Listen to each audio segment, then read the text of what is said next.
ആലപ്പുഴ മാന്നാർ കൊലപാതക കേസിൽ നിർണായക സാക്ഷിമൊഴി. കലയെ കൊലപ്പെടുത്തിയെന്ന് അനിൽകുമാർ അറിയിച്ചതായി മുഖ്യസാക്ഷി സുരേഷ്.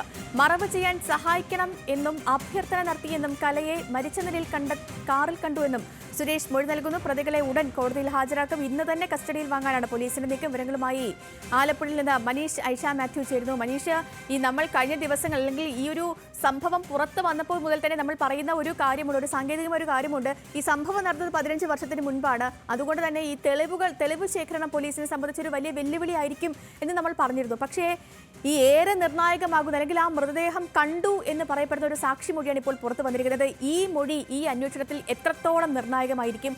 ആരാണ് ഇയാളും ഈ കലയുടെ ഭർത്താവും തമ്മിലുള്ള ബന്ധം എന്താണ്? വിവരങ്ങൾ. സേതുലക്ഷ്മി, ഏറ്റവും നിർണായകമായ മൊഴിയാണ് ഇപ്പോൾ സുരേഷ് നൽകിയിരിക്കുന്നത്. ഇന്നലെ പോലീസ് കസ്റ്റഡിയിലെടുത്ത ഒരാളാണ് ഈ സുരേഷ് എന്ന് പറയുന്നത്. നിലവിൽ ഇപ്പോൾ സുരേഷിനെ പരാതിക്കാരനായി ചേർത്താണ് പോലീസ് അന്വേഷണം പുരോഗമിക്കുന്നത്. ഈ സുരേഷിൻ്റെ സുപ്രധാന മൊഴി ഇങ്ങനെയാണ് പറയുന്നത്. പെരുമ്പഴ പാലത്തിൻ്റെ മുകളിലേക്ക് അനിൽകുമാർ വിളിച്ചതിനനുസരിച്ച് സുരേഷ് എത്തുകയായിരുന്നു.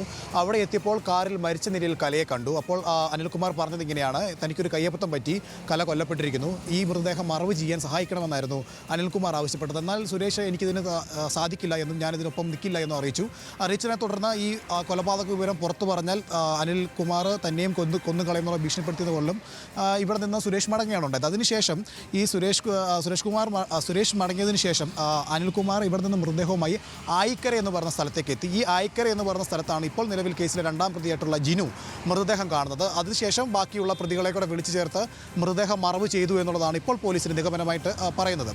ഇതിലേറ്റവും സുപ്രധാനം എന്ന് പറയുന്നത് ഈ സുരേഷിൻ്റെ മൊഴി തന്നെയാണ്.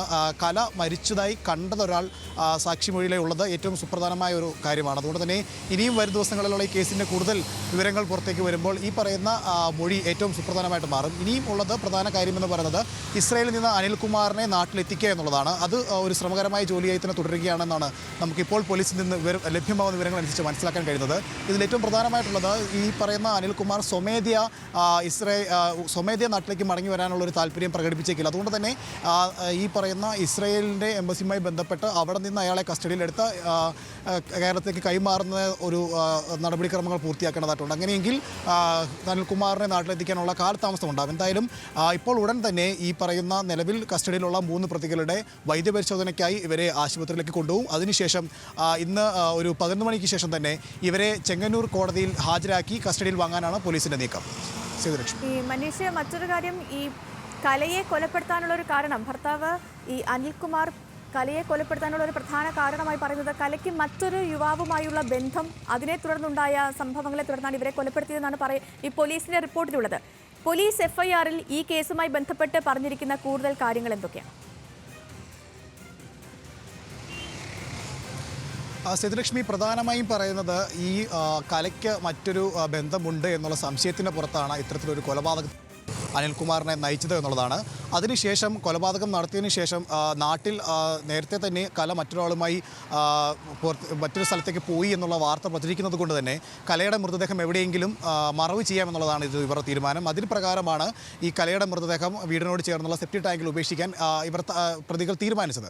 ഇതിലേറ്റവും പ്രധാനമായിട്ടുള്ളത് ഈ ഒരു സംശയത്തിൻ്റെ മുമ്പിലുണ്ടായ ഇത്തരത്തിലൊരു സംശയം വെച്ച് പുലർത്തിയതുകൊണ്ടാണ് ഇത്തരത്തിലൊരു കൊലപാതകത്തിലേക്ക് അനിൽകുമാർ നയിച്ചത്. അപ്പോൾ ഇനിയും കൂടുതൽ അറിയേണ്ടത് എത്തരത്തിലാണ് കൊലപ്പെടുത്തിയത്, ഇത് തന്നെയായിരുന്നോ ഈ കൊലപാതകത്തിനുള്ള കാരണം എന്നുള്ള നിർണായക വിവരങ്ങളാണ്. ഇത് അറിയണമെന്നുണ്ടെങ്കിൽ തീർച്ചയായും അനിൽകുമാറിനെ കസ്റ്റഡിയിലെടുത്ത് ചോദ്യം ചെയ്യേണ്ടതായിട്ടുണ്ട്.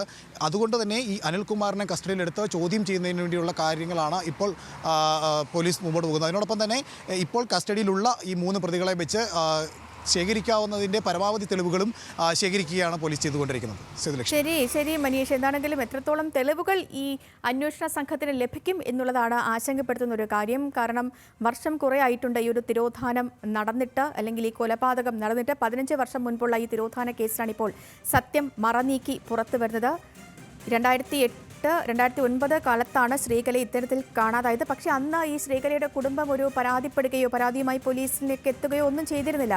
പക്ഷേ വർഷങ്ങൾക്കിപ്പുറം ലഭിച്ച ഒരു ഊമക്കത്തിൻ്റെ അടിസ്ഥാനത്തിലാണ് പോലീസ് ഇപ്പോൾ വീണ്ടും ഈ സംഭവത്തിൽ അന്വേഷണം ആരംഭിച്ചത്. തുടർന്നാണ് കഴിഞ്ഞ ദിവസം നമ്മൾ കണ്ടതുപോലെ സെപ്റ്റിക് ടാങ്ക് തുറന്നുള്ള പരിശോധനയിലടക്കം എത്തുന്നതും പ്രതികളിലേക്ക് പോലീസ് എത്തുന്നതും. ഇനി തെളിവ് ശേഖരണമാണ് പോലീസിന് മുന്നിലുള്ള വലിയ വെല്ലുവിളി. പോലീസ് നേരിടുന്ന ഒരു പ്രതിസന്ധിയും എന്താണെങ്കിലും കേസ് അന്വേഷണം ഇപ്പോൾ പല പല ഘട്ടങ്ങളിലേക്ക് എത്തുന്നു. പ്രതികൾ കസ്റ്റഡിയിലുണ്ട്. ഇവരെ ഇനി കോടതിയിൽ ഹാജരാക്കിയ ശേഷം കസ്റ്റഡിയിൽ വാങ്ങി ചോദ്യം ചെയ്യുന്നതിലൂടെ നിർണായകമായ വിവരങ്ങൾ പോലീസിന് ലഭിക്കും എന്ന് തന്നെ നമുക്ക് പ്രതീക്ഷിക്കാം.